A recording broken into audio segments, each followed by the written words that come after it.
عثمان بن حسن، امام حسن کے یہ دونوں بیٹے تھے، انہیں یہ بھی شہید ہو گئے۔ حضرت عباس کے جو اور بھائی تھے وہ بھی شہید ہو گئے۔ اب کوئی بچا ہی نہیں تھا، صرف 5 افراد بچے تھے، صرف 5۔ خود امام حسین علیہ السلام، حضرت عباس بچے تھے، حضرت علی اکبر بچے تھے، حضرت امام زین العابدین بچے تھے، اور 6 مہینے کا معصوم علی اصغر بچا ہوا تھا۔ حضرت عباس آئے، عباس آ کر کہنے لگے کہ اے میرے بھائی، اب کوئی بچا نہیں ہے، میں چاہتا ہوں کہ میں آپ پر قربان ہو جاؤں۔ امام حسین علیہ السلام نے کہا سنو اے عباس، میں چاہتا ہوں تم زندہ رہو، تم سلامت رہو، کیونکہ میں جب شہید ہو جاؤں تو یہاں زینب ہے، یہاں ام کلثوم ہے، یہاں سکینہ ہے، یہاں عورتیں ہیں، ان کو کون دیکھے گا، ان کی سرپرستی کون کرے گا؟ میں چاہتا ہوں عباس تم زندہ رہو۔ اب حسین کو عباس سے کہنے کی وجہ یہ تھی کہ حضرت عباس کو حسین چاہتے بھی بہت تھے، بہت محبت کرتے تھے حضرت عباس سے۔ دوسری وجہ یہ تھی انہیں اپنے بعد اپنے گھر کی عورتوں کی فکر تھی کہ ہمارے گھر کی عورتوں کو حضرت عباس دیکھے رہیں گے، سنے رہیں گے۔ لیکن حضرت عباس نے کہا کہ اے میرے بھائی، میں اپنے سامنے اے حسین آپ کو شہید ہوتا بالکل نہیں دیکھ سکتا۔ کہا کہ عباس تمہاری موت میری کمر توڑ دے گی۔ کہا کہ اگر آپ میدان کارزار میں جاؤ گے اے حسین تو میں جیتے جی مر جاؤں گا، میں آپ کو میدان کارزار کی طرف جاتے ہوئے نہیں دیکھ سکتا ہے حسین، آپ نہ جائیے، مجھے رن کی اجازت دیجئے، مجھے رن کی اجازت دیجئے۔ امام حسین نے کہا ابھی اجازت نہیں ہے، جاؤ جا کر کے ان ظالموں سے پہلے جا کر کے بات کرو اور اتمام حجت کرو، انہیں جتا دو۔ اتمام حجت کیا ہوتا ہے؟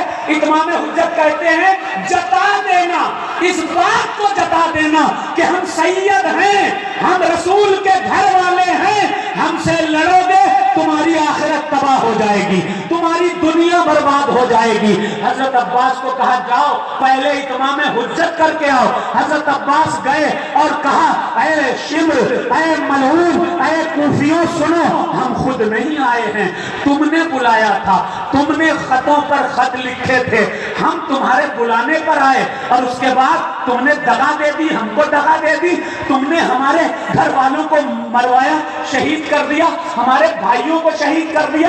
وہی شمر تھا۔ شمر کون تھا؟ حضرت عباس کا سگا ماموں تھا۔ شمر نے جب آتا ہوا دیکھا تھا حضرت عباس علمدار کو تو خوف زدہ ہو گیا تھا، وہ جانتا تھا حضرت عباس کی طاقت کیا ہے، حضرت عباس کون ہے، ان کی قوت کیا ہے، حضرت عباس کی طاقت اور قوت وہ جانتا تھا۔ شمر نے کہا سنو اے بھانجے، میری بات مان لو، تم یزید کی طرف آ جاؤ، حسین کا ساتھ چھوڑ دو۔ حضرت عباس چلا کر کہنے لگے اے شمر، کچھ بھی ہو سکتا ہے لیکن عباس اپنے بھائی حسین کا ساتھ نہیں چھوڑ سکتا، کبھی ساتھ عباس نہ چھوڑے گا۔ شمر نے کہا ادھر دولت ہے، عباس نے کہا ادھر جنت ہے۔ شمر نے کہا ادھر حکومت ہے، عباس کہنے لگے کہ حسین کی شان یہ ہے کہ حسین جب چاہیں گے ہماری بخشش کرا دیں گے، حسین ہمارے سب کچھ ہیں، ہم حسین کا ساتھ نہ چھوڑیں گے۔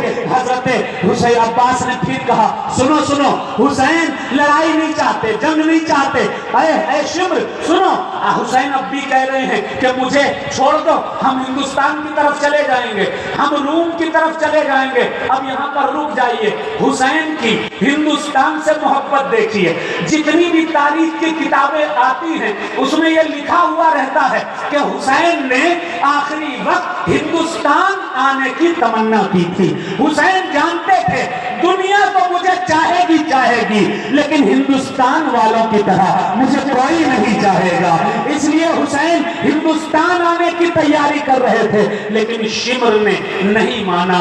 شمر نے کہا کہ سنو، ہم حسین کو چھوڑ دیں گے، پانی بھی تمہارے لیے چھوڑ دیں گے، لیکن حسین سے کہہ دو یزید کی بیعت کر لیں۔ حضرت عباس نے کہا یہ نہیں ہو سکتا، حسین حق کا نام ہے، حسین سچائی کا نام ہے، حسین حضور صلی اللہ علیہ وسلم کے گھرانے کی پاکی کا نام ہے، پاکی کبھی ناپاکی کے ہاتھ میں ہاتھ نہیں دے سکتی ہے، سچائی کبھی جھوٹ کا ساتھ نہیں دے سکتا ہے۔ امام نے حضرت عباس نے منع کیا، واپس آ گئے۔ امام حسین علیہ السلام کوئی نہیں آ رہا، کوئی نہیں آ رہا۔ امام حسین علیہ السلام سے کہنے لگے کہ اے حسین وہ مان نہیں رہا ہے۔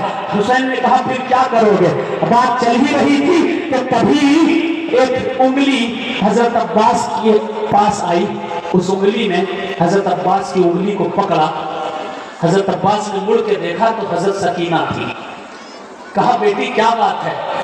کہا چچا پانی، پیاس لگی ہے۔ حضرت سکینہ نے کہا پانی، پیاس لگی ہے۔ حضرت عباس علمدار نے